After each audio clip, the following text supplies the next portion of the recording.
kehidupan kita yang penuh bahagia dan penyataan kemuliaan Allah yang maha besar dan juru selamat kita Yesus Kristus. Itu tadi Titus 2 pasal yang ke-13 yang kita akan baca hari ini secara komplit di satu perikop, satu pasal Titus 2. Mau nyapa teman-teman semua di sini. Halo, Ko Ben, Ko Yohanes, Calvin. Ya, Malam. Malam. ya, Malam. malam. Shalom. Ya. Shalom, semua dalam keadaan baik ya. Ya. Ya, semoga teman-teman yang menyaksikan juga dalam keadaan baik semua. Kita sekarang mau lanjut. Di minggu lalu kita bahas Titus 1, minggu ini kita bahas Titus 2. Ya. Mungkin ada yang mau di-highlight ya kok. Kalau Titus ini Ya. kan yang gue tangkap kemarin itu sebenarnya Paulus sengaja meninggalkan Titus di Pulau Kreta supaya dia membentuk jemaat ya. Ya. Makanya dia pas di pasal 1 itu dia ngasih tahu syarat-syarat menjadi penilik jemaat itu apa gitu kan. Ya. Nah ini di Ya. pasal 2 ini yang gue lihat perikopnya ini adalah bagaimana kita sebagai jemaat harus menjalankan hidup kita gitu ya. Ya. Ya, betul. Oke. Jadi dari surat Paulus kepada Titus ini memang konsepnya itu pastoral ya, suratnya pastoral gitu. Jadi untuk kasih dari Paulus untuk kasih ke Titus gitu. Jadi ini lebih ke tentang jemaat dan gereja nih, panduan lah gitu istilahnya ya. Jadi pas kita baca ini, oh panduannya seperti ini. Nah, sekarang kita berarti lanjut aja nih di perikop yang terakhir itu tentang tugas Titus di Kreta yang tadi Irsan bilang kan, habis itu dia bilang syarat-syarat bagi penatua apa, penilik jemaat apa. Jadi ada poin-poin yang harus kita perhatikan, ya kan, pada saat menjadi penatua dan penilik jemaat. Kita sudah bahas itu di yang sebelumnya. Nah hari ini kita mau baca kewajiban orang tua, pemuda dan hamba. Oke, kita baca dulu, nanti baru kita bahas. Perikop pertama, mungkin minta tolong Yohanes ya, tolong bacain perikop yang pertama dari ayat 1 sampai ayat 10. Silakan. Titus 2 ayat 1 sampai 10. Ya. Tetapi engkau beritakanlah apa yang sesuai dengan ajaran yang sehat. Laki-laki yang tua hendaklah hidup sederhana, terhormat, bijaksana, sehat dalam iman, dalam kasih, dan dalam ketekunan. Demikian juga perempuan-perempuan yang tua hendaklah mereka hidup sebagai orang-orang beribadah, jangan memfitnah, jangan menjadi hamba anggur, tetapi cakap mengajarkan hal-hal yang baik. Dan dengan demikian mendidik perempuan-perempuan muda mengasihi suami dan anak-anaknya. Hidup bijaksana dan suci, rajin mengatur rumah tangganya, baik hati dan taat kepada suaminya, agar firman Allah jangan dihujat orang. Demikian juga orang-orang muda, nasihatilah mereka supaya mereka menguasai diri dalam segala hal. Dan jadikanlah dirimu sendiri suatu teladan dalam berbuat baik. Hendaklah engkau jujur dan bersungguh-sungguh dalam pengajaranmu. Sehat dan tidak bercela dalam pemberitaanmu, sehingga lawan menjadi malu. Karena tidak ada hal-hal buruk yang dapat mereka sebarkan tentang kita. Hamba-hamba hendaklah taat kepada tuannya dalam segala hal dan berkenan kepada mereka. Jangan membantah, jangan curang, tetapi hendaklah selalu tulus dan setia, supaya dengan demikian mereka dalam segala hal memuliakan ajaran Allah, Juru Selamat kita. Amin. Oke. Itu kontennya sangat sempurna ya. Di dalam situ kita perlu bahas satu-satu. Nah, sekarang kalian highlight dulu di mana. Gua sekalian buka dari Blue Letter Bible. Silakan. Mungkin Irsan dulu atau Alvin. Ini gue highlight sebenarnya banyak ya. Karena ini kan semuanya kebagian lah gitu ya, dari laki-laki, dari perempuan, dari orang muda gitu.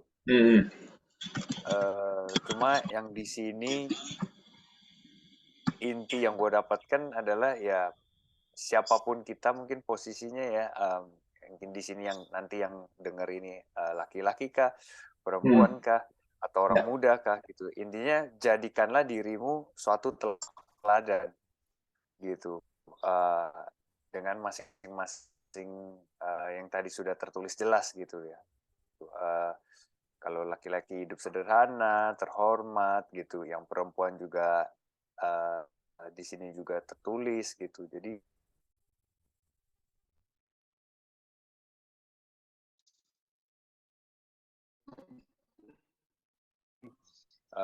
suatu panduan yang tadi Koben bilang ya, panduan dan teladan gitu yang sehat dan tidak bercela tadi juga, ya kan. Jadi itu sih yang tadi gua highlight ya.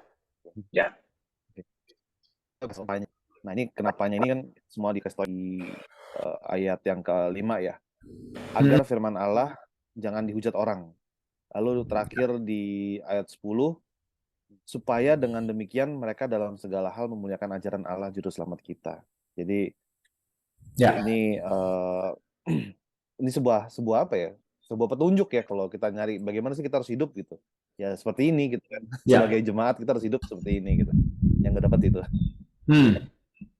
Oke, thank you Irsan sama Alvin. Nah, dari Yohanes mungkin mau nambahin atau ada bagian angle lain yang mau dibahas, silakan. Ya, menambahkan teman-teman aja. Ternyata di sini ada satu kata yang menarik yaitu lawan. Jadi memang dari dulu tuh selalu akan ada orang-orang yang mengkritik kita ya, mengkritik, memperhatikan cara hidup kita. Kalau kita ada salah, mereka siap menjatuhkan kita gitu. Nah, gimana menjawabnya? Nah, Paulus menyarankan sama Titus, ya udah, lu hidup bener aja. Sehingga nggak ada orang yang bisa menjatuhkan lu, gitu aja sih. Betul. Jadi udah ada guidance-nya sebenarnya di situ. Kalau kita baca betul-betul, guidance-nya udah ada, tinggal ikutin aja. Nah, masalahnya kita mau ikutin apa enggak itu another thing. Ya, cuman kalau gua lebih kita lihat nih kata-katanya. Jadi kembali lagi tuh Titus 2 ayat 1 ya. Kalau Titus 2 ayat 1, tetapi engkau beritakanlah apa yang sesuai dengan ajaran yang sehat. Nah, di yang sebelumnya kita udah pernah bahas ini, ajaran yang sehat. Ingat kan? Gitu. Ajaran itu sebenarnya kata yang dipakai itu doktrin kan, kalau bahasa Inggrisnya kan, doktrin. Nah, kita jangan kayak sensitif nih kalau ngomongin doktrin, kayaknya berat banget nih ngomongin doktrin. Padahal doktrin itu artinya ya ajaran. Nah, ajaran apa yang kita harus pelajari? Ya, doktrin apa yang harus kita pelajari? Doktrin yang sehat. Nah, saya mau balik lagi aja cari kata sound doctrine ini. Kalau kita lihat di sini, kita ingat kan, sound doctrine itu kalau bahasa Indonesia di translate-nya ajaran yang sehat. Sound itu bahasa aslinya yang higieano ini, yang kita sempat bilang, oh higienis ya, oh hygiene ya, hygienic. Nah itu kan bersih. Jadi ajarannya itu bersih. Nggak ada kotoran di situ, polos apa adanya, tidak ada motivasi yang dibawa atau ada agenda yang tersembunyi. Ajaran yang sehat, itu maksudnya. Jadi sesuai aja dengan apa yang udah tertulis di Alkitab. Ya, jadi kita baca pelan-pelan lagi aja. Tetapi engkau beritakanlah apa yang sesuai dengan ajaran sehat. Laki-laki yang tua, nih gue balik lagi ya, berarti ya, balik ke yang tadi. Lelaki yang tua itu, oke, sini di ayat 2. Sorry. Di sini, the aged man be sober, ya. Berarti ya jangan mabuk-mabukan, ya kan?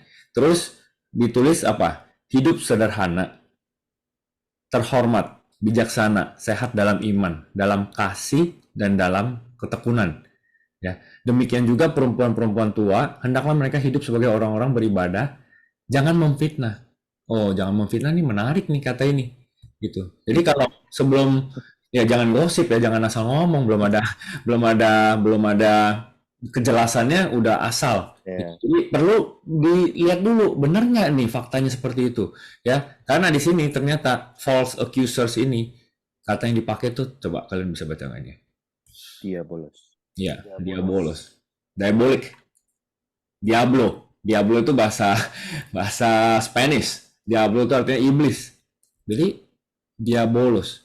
Jadi sebenarnya false accuser itu the devil. Jadi pada saat kita false accusing people, itu kita betul-betul harus hati-hati kalau belum ada bukti dan segalanya.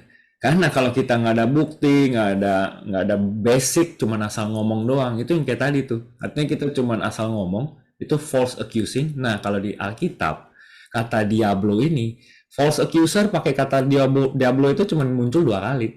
Tapi 35 kalinya di sini, siapa? Ya, gitu. Jadi ada kemungkinan besar pada saat kita ngomongnya ngasal atau kita memfitnah, that's exactly like the devil, gitu. Makanya the devil itu yang suka nuduh kita kan, gitu. Makanya kita kalau nggak secure, nggak tahu identitas kita di dalam Tuhan, wah kita goyang tuh. Ya tadi Bro Yohanes juga ada ngomong kan tentang kita diomongin orang gitu misalkan. Ya kan kalau kita tahu identitas kita, secure, kita tahu yang penting tadi kita pastikan kita berjalan di atas kebenaran firman Tuhan. That's it. Gitu. Sisanya ya yang nanti jadi hakim biar Tuhan. Gitu. Jadi itu bagiannya kita. Tapi dengan kita baca gini menarik karena pada saat kita lihat kata asli, oh ternyata berat loh bobotnya ya.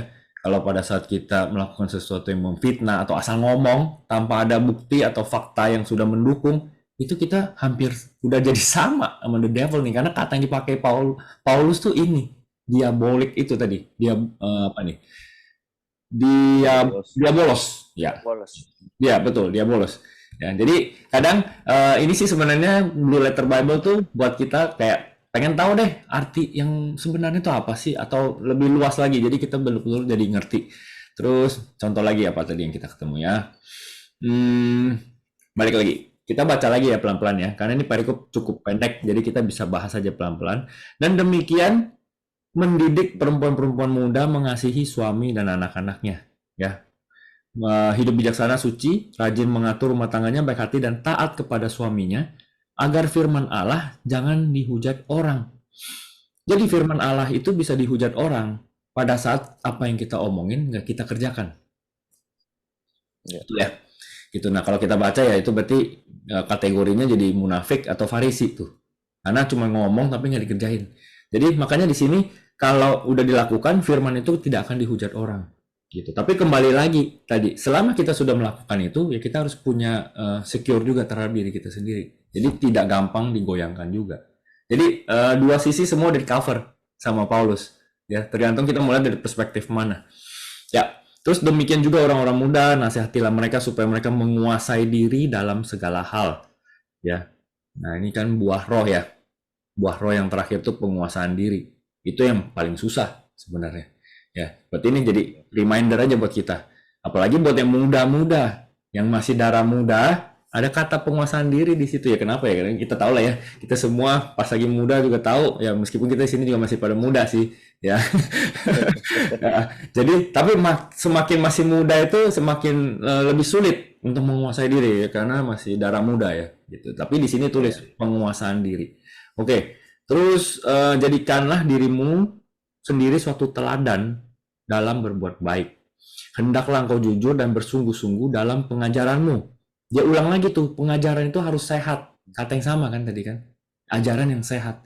Ini berulang kali kalau Paulus ngomong pasti sound doctrine. Sound doctrine itu yang tadi, higienis. Pengajaran yang higienis. Ya, tidak bercelah dalam pemberitaanmu sehingga lawan menjadi malu karena tidak ada hal-hal buruk yang dapat mereka sebarkan tentang kita.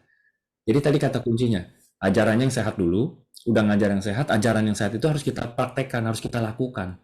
Karena pada saat kita lakukan ya orang nggak bisa ngomong apa-apa. Emang ajarannya udah benar, dilakuinnya juga benar. Tapi kalau ajarannya udah benar, tapi ngelakuinnya bertolak belakang, ya itu jadi batu sandungan. Gitu. Ya. Oke, lanjut lagi. Hamba-hamba hendaklah taat kepada tuannya dalam segala hal dan berkenan kepada mereka. Jangan membantah, jangan curang, tetapi hendaklah selalu tulus dan setia. Nah ini kan ngomongin antara hamba sama tuannya. Berarti ini tentang kepegawaian ya, tentang pekerjaan. Tentang kita pegawai sama bos gitu misalkan ditulis dalam segala hal loh, berkenan kepada mereka, jangan membantah, jangan curang, tetapi hendaklah selalu tulus dan setia. Nah cuma ada kata kunci yang jangan lewat nih. Kata kuncinya adalah supaya dengan demikianlah mereka dalam segala hal memuliakan ajaran Allah. Tetap basicnya itu adalah ajaran Tuhan, sound doctrine itu.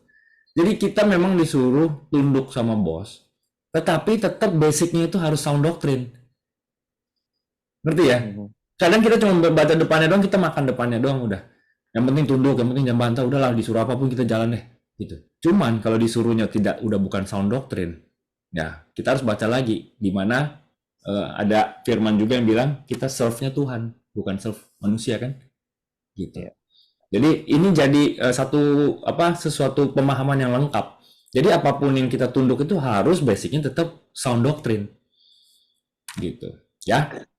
Ya kan kalau misalkan contoh ekstrimnya kalau bos suruh kita nyolong ya masa kita juga ikut nyolong gitu. Meskipun di sini tapi aku disuruh tunduk sama bos. Berarti cuma simply kayak gitu ya kurang berhikmat kan jadinya kalau kayak gitu. Jadi kira-kira pada saat kita baca, karena kita baca Alkitab tuh satu kesatuan dari Kejadian sampai Wahyu. Jadi kita tahu, oh di sini ngomong gini, tapi di sana juga ngomong gitu. Sedangkan firman Tuhan tidak akan kontradiktif. Jadi karena nggak kontradiksi, itu jadi satu pemahaman yang lengkap. Ya, oke, good, thank you. Sekarang next lagi, kasih karunia Allah menyelamatkan semua manusia. Mungkin minta Irsan tolong baca, boleh? Ya. Ya. Karena kasih karunia Allah yang menyelamatkan semua manusia sudah nyata. Ia mendidik kita supaya kita meninggalkan kefasikan dan keinginan-keinginan duniawi, dan supaya kita hidup bijaksana, adil, dan beribadah di dalam dunia sekarang ini. Ya. Dengan menantikan penggenapan pengharapan kita yang penuh bahagia dan penyataan kemuliaan Allah yang maha besar dan juru selamat kita, Yesus Kristus, yang telah menyerahkan dirinya bagi kita untuk membebaskan kita dari segala kejahatan, dan untuk menguduskan bagi dirinya suatu umat kepunyaannya sendiri, yang rajin berbuat baik. Beritakanlah semua itu, nasihatilah dan yakinkanlah orang dengan segala kewibawaanmu. Ya. Janganlah ada orang yang menganggap engkau rendah. Amin. Oke, amin. Itu ayat ke-13 tadi yang dibaca sama Irsan di depan. Kenapa San pilih ayatnya ini? Coba. Ya, karena kalau ini kan bahasa Indonesia lewat aja nih. Ya. Dan penyataan kemuliaan Allah gitu kan. Penyataan ini kalau di bahasa Inggris itu dia lebih spesifik. Oke, coba kita baca bahasa Inggris ya. Di NIV ini NIV, dibilang while we wait for the blessed hope. Nah, the blessed hope ini sebenarnya ya cukup penting ya. Ya. Apa namanya gitu. Savior Jesus Christ. Nah, di sini kuncinya adalah the appearing ini. Appearing itu kan bukan kalau Pak Paulus bilang coming, tapi kalau appear gitu kan. Ya. Jadi ada sebuah perbedaan. Mungkin kita selama ini kan berdoa kan menantikan kedatangan Tuhan kedua kali, Maranatha. Ya. Nah ini ada kalau bagi gue nih, mohon dikoreksi ya teman-teman kalau salah ya. Jadi appearing ini tuh adalah kedatangan Tuhan untuk menjemput gerejanya. Ya. Jadi kalau gue boleh baca di 1 Tesalonika 4 ayat 16-18, ini adalah ayat yang menyatakan tentang, ya banyak yang bilang tentang pengangkatan atau rapture ya. Oke. Sebab pada waktu tanda diberi, yaitu pada waktu penghulu malaikat berseru dan sangkakala Allah berbunyi, maka Tuhan sendiri akan turun dari surga, dan mereka yang mati dalam Kristus akan lebih dahulu bangkit. Sesudah itu kita yang hidup, yang masih tinggal, akan diangkat bersama-sama dengan mereka dalam awan menyongsong Tuhan di angkasa. Ya. Jadi kalau gue menangkapnya di sini, menyongsong Tuhan di angkasa berarti appearing. Tuhan hanya datang tapi sebatas di angkasa aja. Jadi Tuhan memperlihatkan dirinya. Jadi kalau dia coming ke datang menginjakan kaki di bumi gitu untuk berperang ya. Udah event yang setelah ada masa kesulitan besar lah gitu. Jadi mungkin ini kenapa Paulus menekankan berkali-kali tentang sound doctrine ini adalah karena hal ini ya. Betul. Bagi gue gitu. Ya, thank you San. Gitu. Jadi tadi di ayat 13 dengan menantikan penggenapan pengharapan kita. Berarti itu kayak di ultimate-nya tuh, ya kan?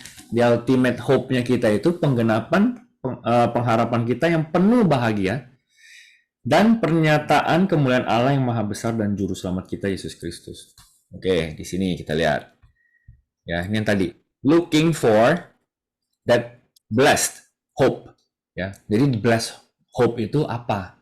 Ya kan, berarti yang tadi tuh kalau bahasa Indonesia itu pengharapan kita yang penuh bahagia. Bahasa Inggrisnya itu blessed hope. Ya.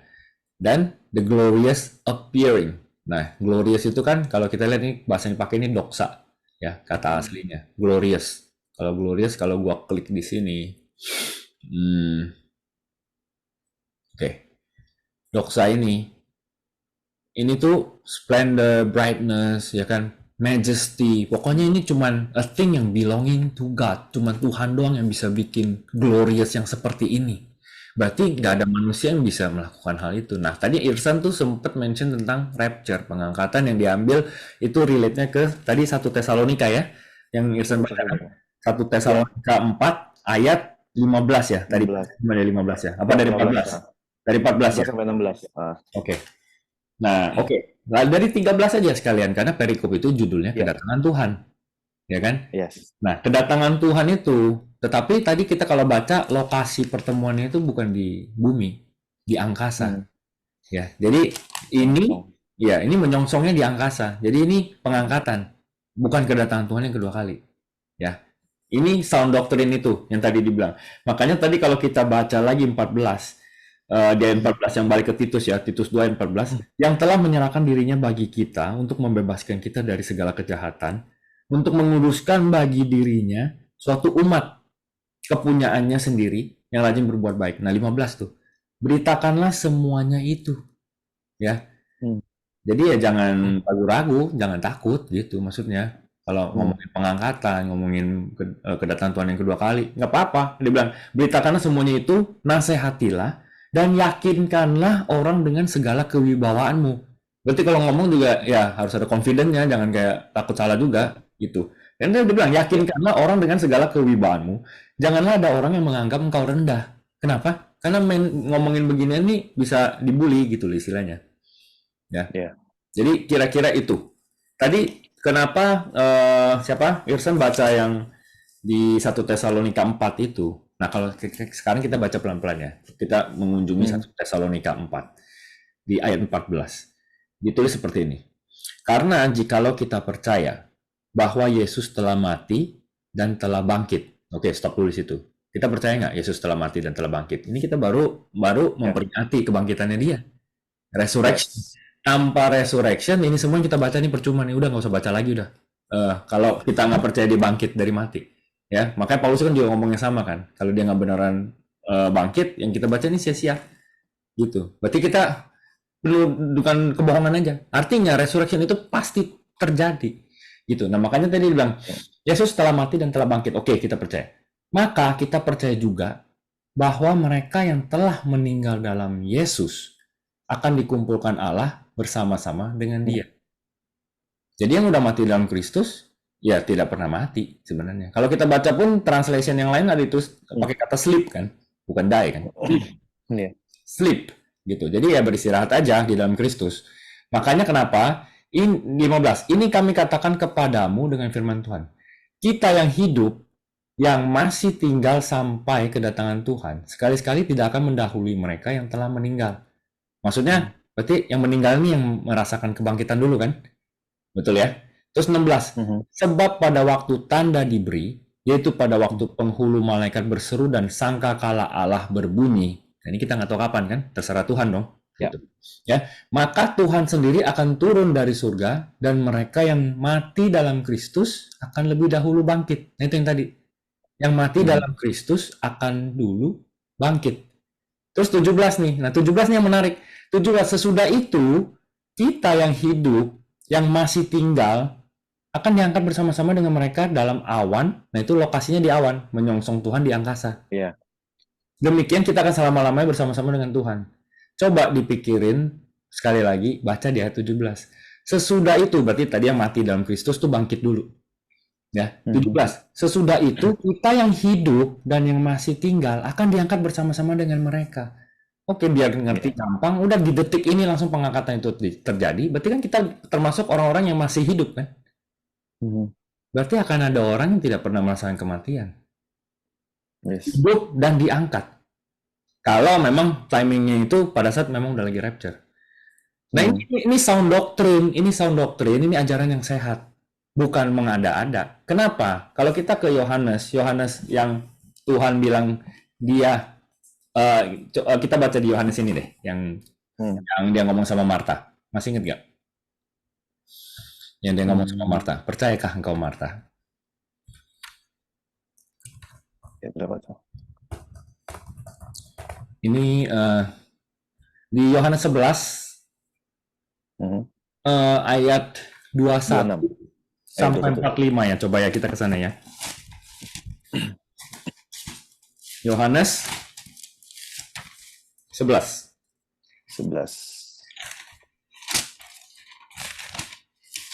Tentang kebangkitan.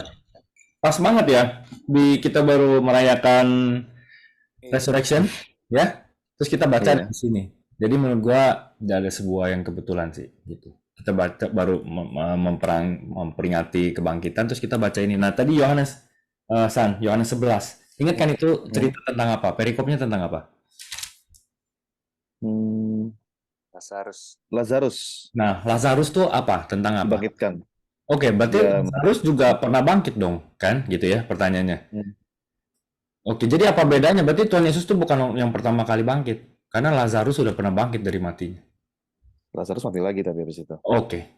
Iya, jadi jangan bingung ya. Karena Lazarus habis bangkit, dia tetap mengalami kematian. Mati.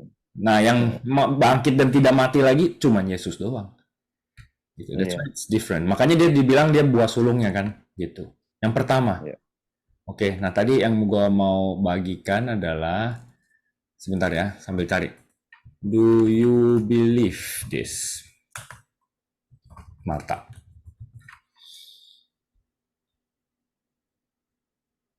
Yohanes 11. Ayat 25. Ayat 25 ya, ketemu ya? Oke, thank you. Nah, ayat 25 kan sangat terkenal ya, guys. Ayat 25 itu adalah ditulis gini, jawab Yesus, akulah kebangkitan dan hidup. Ya, kita udah sering banget denger ini ya. Dan ini selalu dipakai juga buat Paskah. Barang siapa percaya kepadaku, ia akan hidup walaupun ia sudah mati. Nah, ini kan udah sama tuh sama yang tadi di Tesalonika. Ya. Mati itu cuman kayak tidur aja, istirahat di dalam Kristus. Karena dia bilang, ia akan hidup walaupun ia sudah mati. Tinggal tunggu nanti kapan di resurrection. Ya. Terus, tetapi 26 ini yang menarik. Dan setiap orang yang hidup dan yang percaya kepadaku tidak akan mati selama-lamanya. Berarti ini posisinya udah mati apa belum? Belum. Karena dia bilang, dan setiap orang yang hidup dan yang percaya kepadaku tidak akan mati selama-lama. Ini ngomongin apa? Ngomongin rapture, guys. Ngomongin pengangkatan. Nah, ini relate sama yang tadi kita bahas. Di 1 Tesalonika, relate juga sama yang pada ditulis di Titus itu. Yang pengharapan blessed hope itu, penggenapan harapannya kita. Ya, kenapa itu bisa jadi sesuatu harapan yang luar biasa? Jadi kita biarpun lihat kita hidup di akhir zaman, situasi udah kayak apa segala macam, tapi kita punya pengharapan itu. Karena Tuhan itu nanti akan datang, kita akan diangkat sama Dia. Itu pengharapan yang luar biasa. Dan Paulus bilang, jangan stop talking about this. Karena the world nggak mau denger ini.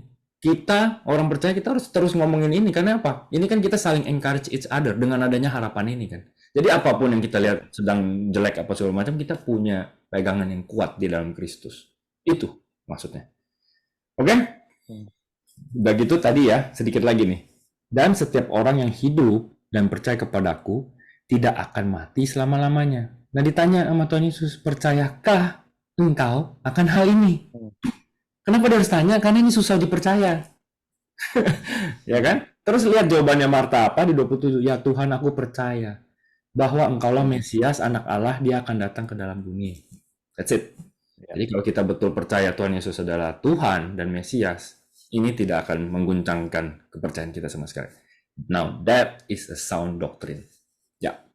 Oke. Good.